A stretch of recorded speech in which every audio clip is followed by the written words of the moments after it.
Hier, j'ai lu un article sur Music Business Worldwide que j'ai trouvé fort intéressant. Je vous donne le titre, comme ça vous captez un peu l'ambiance. From wine to diamonds, every major consumer industry protects you from fake. What does in music? En gros, du vin au diamant, toutes les grandes industries vous protègent de la contrefaçon. Pourquoi pas la musique? Donc vous vous doutez, hein, c'est un article qui parle de l'IA. La théorie de l'auteur, c'est qu'aujourd'hui, en fait, il y a énormément de musique qui sort sur les plateformes et qu'une musique générée en 10 secondes par Suno et une musique qui prend des mois, des années, créée par un artiste, sont considérées et valorisées de la même manière.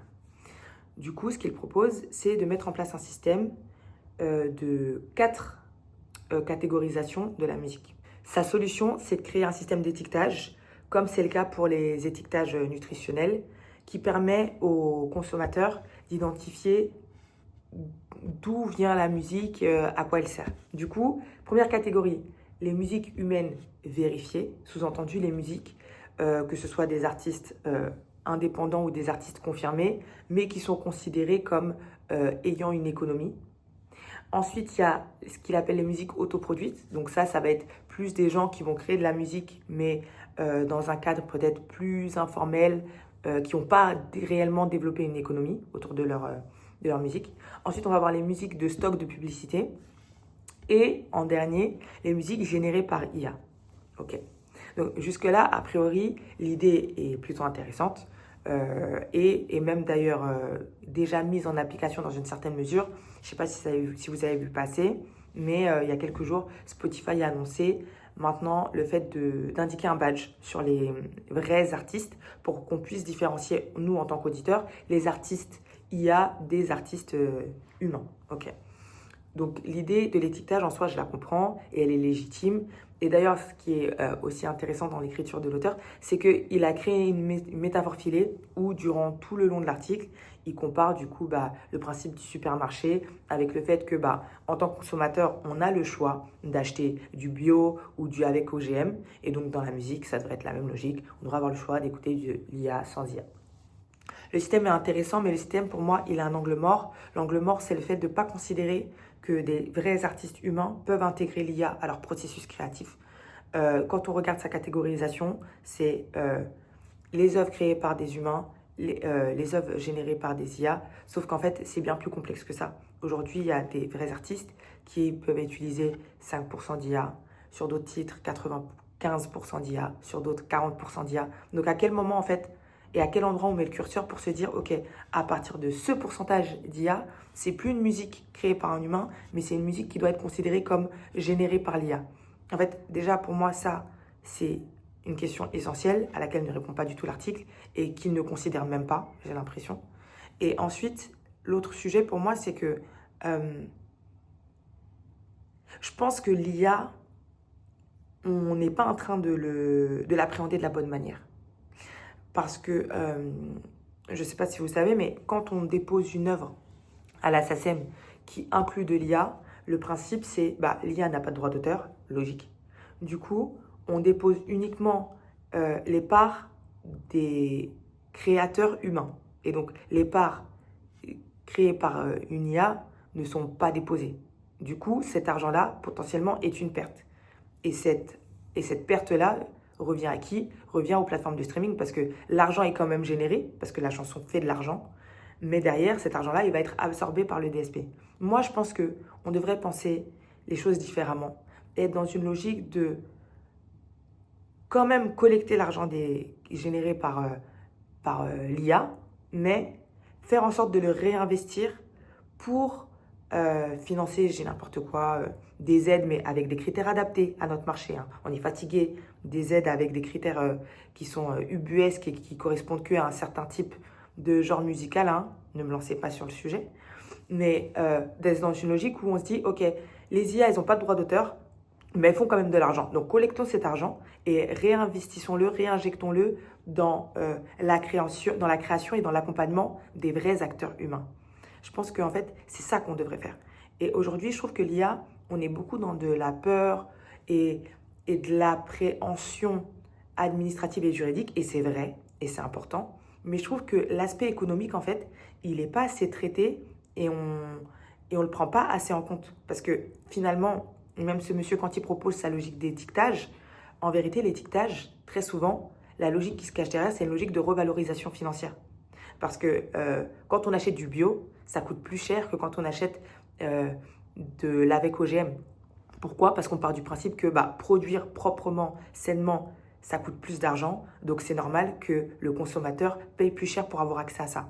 Donc moi, c'est aussi ça la question que je me pose, c'est est-ce qu'à terme, il y a une logique avec cette volonté d'identifier les vrais créateurs des IA, de pouvoir revaloriser du coup les œuvres d'artistes, mais derrière, qu'est-ce que ça veut dire pour les auditeurs? Est-ce que ça veut dire que tu payes plus? Ce que je ne pense pas. Je pense que ce sera peut-être juste un principe de les œuvres générées par IA coûteront moins cher aux plateformes de streaming. Sous-entendu, il faudra reverser moins d'argent que les œuvres créées par des humains.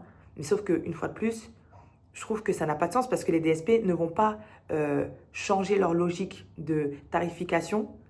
Eux, ils vont continuer en fait à se gaver. Donc, quitte à ce qu'ils se gavent, autant qu'ils puissent répartir à ceux qui pourront faire bénéficier les vrais créateurs humains.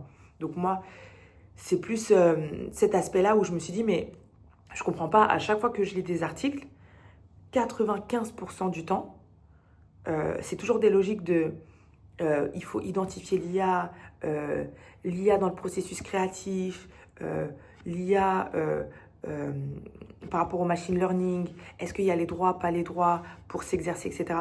Ce qui sont des sujets hyper importants, il n'y a pas de souci. Mais je pense que en vérité, sachant qu'on est dans un système capitaliste et que le nerf de la guerre, c'est l'argent, parce que même, on parle de protection, on parle de obtention des droits, pas obtention des droits, mais oui, c'est vrai que c'est pour des enjeux éthiques, mais la vraie vérité, la vraie raison, c'est que pourquoi on veut que tout soit fait proprement pour que les gens qui doivent être payés puissent l'être correctement. Donc pourquoi est-ce qu'on n'aborde pas dès à présent ce sujet de l'argent et de la manière dont on arrive à intégrer l'IA dans l'économie de la musique de manière saine et éthique? C'est un vrai sujet pour moi. C'est un vrai sujet pour moi. Donc ouais, moi je pense que on doit penser l'IA différemment, collecter l'argent de l'IA, collectez-le, mais répartissez-le et réinjectez-le auprès de vrais artistes, plutôt que de le laisser être absorbé par les DSP en fait. Parce que je ne vois pas la plus-value pour l'industrie de faire un choix comme celui-là, quoi. Malheureusement. Et ce qui est hilarant, c'est que du coup hier soir, donc ce matin, hier matin, pardon, je lis cet article. Le soir même, j'ai un dîner. Et lors du dîner, je découvre qu'un gars que je connais bosse pour une plateforme de streaming et du coup est vraiment dans son travail en lien direct avec ce sujet de l'IA et comment les DSP le gèrent. Et ce qui est assez drôle, c'est qu'il y a certains DSP qui ont fait le choix justement d'être dans cette logique de « Ok, on va offrir une considération différente aux musiques générées par IA qu'aux musiques faites par des vrais artistes. » Ok, il n'y a pas de souci. Mais la vérité, c'est qu'en fait, quand je l'écoutais parler, on sentait qu'il y avait quand même une volonté, en tout cas pour la plateforme pour laquelle il travaille, dont je ne dirai pas le nom, il y a quand même une vraie volonté de lutter contre les IA au sens de c'est pas de la vraie musique, ça doit pas être rémunéré comme une musique classique. Et sauf que je pense que ce discours-là, en fait, c'est un discours qui peut être dangereux et qui n'est pas bénéfique, en fait, pour notre industrie. Parce que la vérité, c'est qu'il y a beaucoup de créateurs qui font de la musique qui ne sont jamais rémunérés. Et c'est vrai qu'il y a des IA qui font de la musique et qui sont, elles, rémunérées. C'est injuste, c'est vrai. Mais en fait, le meilleur moyen de réparer cette injustice-là, c'est de permettre à ces créateurs-là d'avoir plus de fonds pour continuer à créer en tant qu'humain, en fait. Et pas d'essayer de parasiter, de contrecarrer l'IA, parce qu'on ne pourra pas, en fait. Je vois vraiment l'IA comme Internet. C'est-à-dire que là, je ne vois pas dans quel monde, en fait, je ne vois pas dans quel monde on pourrait se débarrasser ou mettre un terme à l'IA et son évolution dans notre industrie.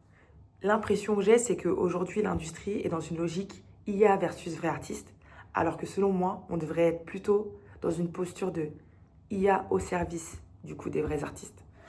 Donc voilà, je ne sais pas ce que tu penses de ma réflexion. Si jamais l'article t'intéresse, je le mettrai en description.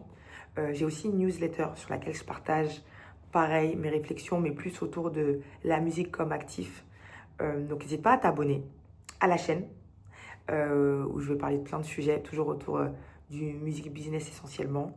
Et à t'inscrire à ma newsletter si tu veux en savoir plus sur comment faire de la musique un actif. Voilà, merci de m'avoir écouté et à bientôt.